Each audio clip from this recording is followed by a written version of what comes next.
আমাদের হাসান রেফ্রিজারেশনের আরেকটি কাজ হচ্ছে টেরমিনেটর ফ্রিজের থার্মোস্টেট। আগের থার্মোস্টেটটাকে আগে খুলে নিলাম। থার্মোস্টেট এটি একটি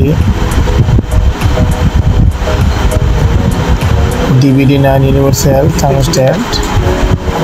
মোটামুটি এই সুইচটা অনেকটাই ভালো কাজ করে, আমাদের পরীক্ষিত রেজাল্ট আছে ভালো। এখন এটার সাথে এটা কম্বিনেশন করলাম, এটা ঠিক আছে একদম।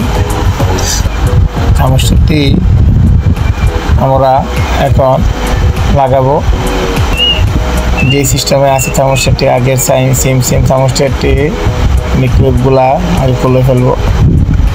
তারপর এখন লাগালাম থার্মোস্টেটের যে কমনটি, তারপর এখন লাগালাম থার্মোস্টেটের যে আউটলাইন কম্প্রেসার লাইন এটি লাগালাম। এখন